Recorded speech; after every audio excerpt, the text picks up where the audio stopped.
Celebrating 30 years of phenomenal trend forecasting, 5 times a week, Monday through Friday. Here's Gerald Celente with today's trends in the news. Hi, this is Gerald Celente. It's Thursday, February 11th, 2016, and here are some of today's trends in the news. Well, I'm tired of being called a gloom and doomer, so today I'm going to start on a positive note when I speak about the markets. Let's begin by going back a little bit. How about the beginning of the month, February 1st, from the Financial Times. Recovery hopes rise going into February. January's pessimism will give way to more upbeat February if a snapshot of market opinion is any guide. Let's stay positive.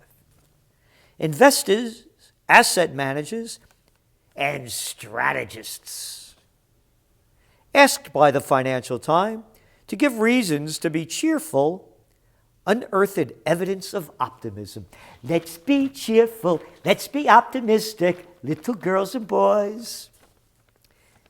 Alberto Gallo at RBS cited more fiscal stimulus in Europe, the potential for U.S. infrastructure spending, and attractive valuations in U.S.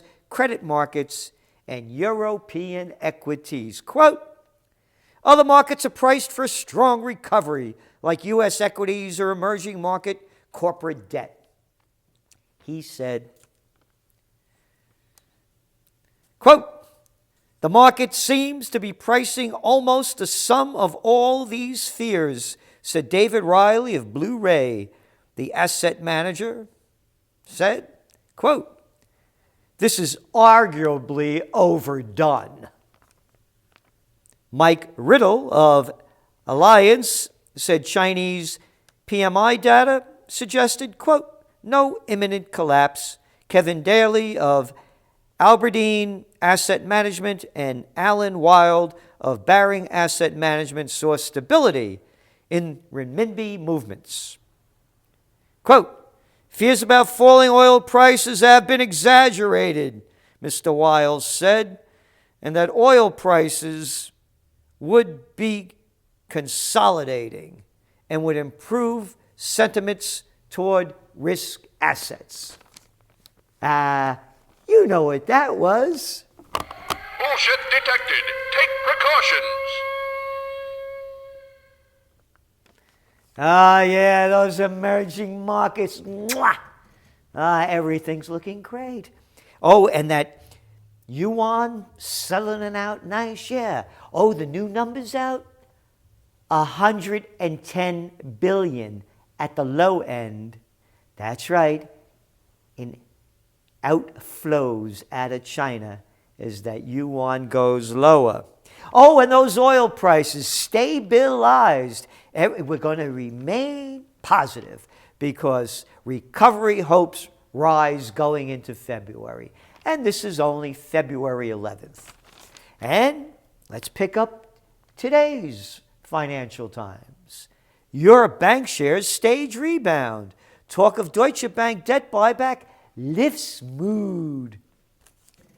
The rally followed news that Deutsche Bank was considering buying back several billion euros of its own debt, as well as intervention from bankers and politicians arguing that the European sector was healthier than the sell-off had implied. Bank bounce back? BS. Gold glowing. Oh, that was yesterday's trend alert. Right, as all this was going on. But, hey, who might argue? Abenomics hits an impasse in Japan. Well, basically, without reading the details, it's not working.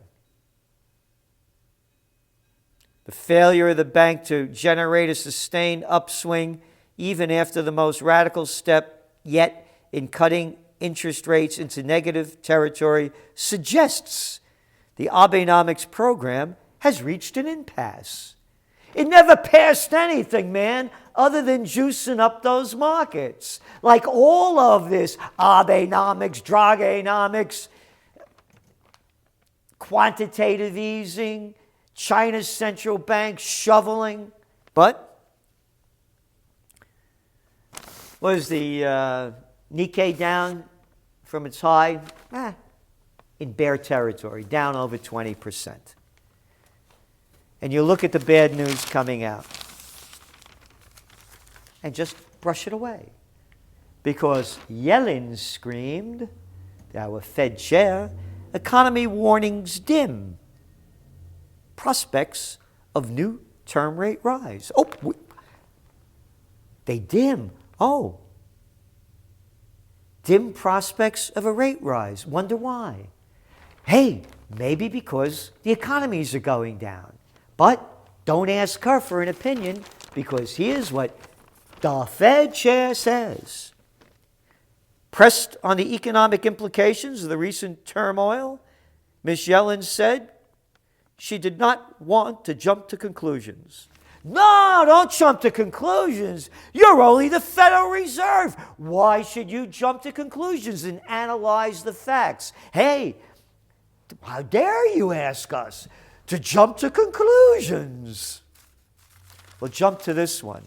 Maersk, that great big shipping conglomerate, says trading worse than in 2008. The Danish shipping to oil conglomerate has been hit by the collapse in both petroleum prices and container freight rates in what its chief executive described as, quote, massive deterioration in the business. Quote, it's worse than in 2008. Maersk's shares, which have nearly halved in the past 10 months, fell another 8% yesterday morning before recovering some ground to close down 3.6%. But wait a minute. Your bank share stage rebound. How could that happen?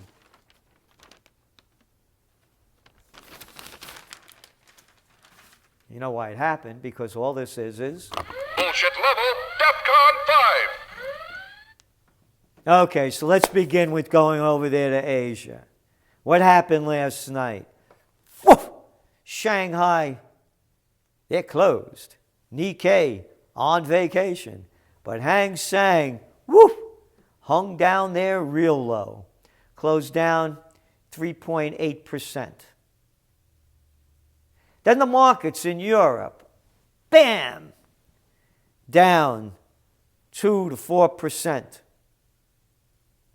Here in the States, the markets were down over 400 points.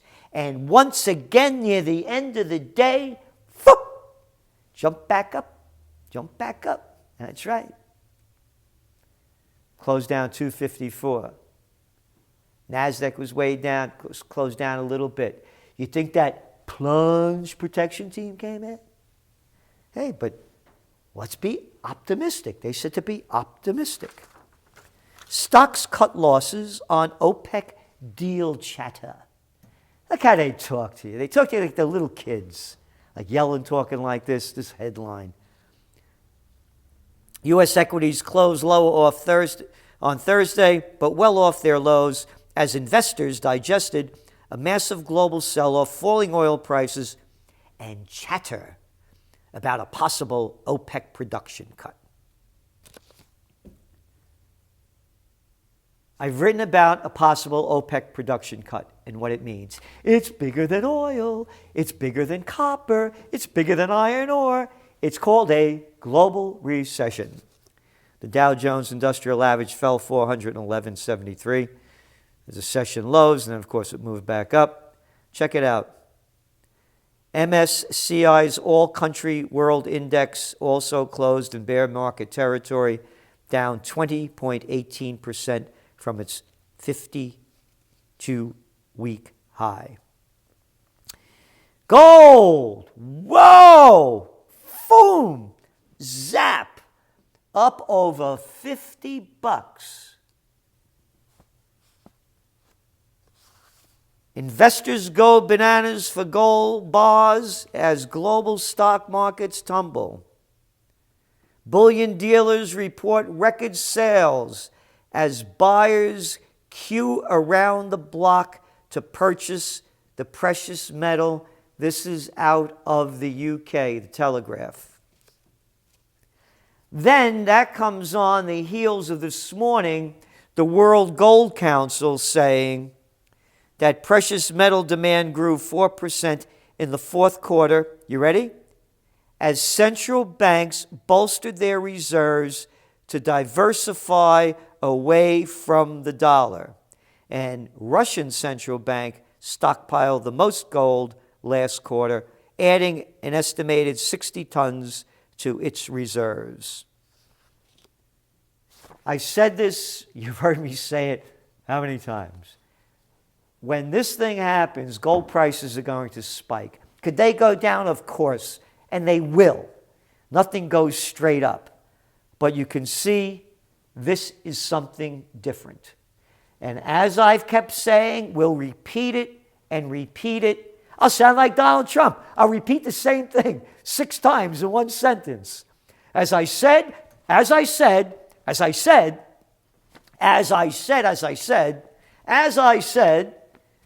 gold needs to stabilize strongly over 1,200.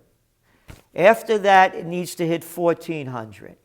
Goes over 1,400, gets in that 1,450 range, keeps hanging out in there, boom, zap, I believe 2,000. But what do I know? Why markets are in chaos. Wall Street Journal. Well, let's find out why. Finding a widely accepted overarching thesis has proved elusive, leading to the rise of multiple competing, largely unsatisfactory explanations.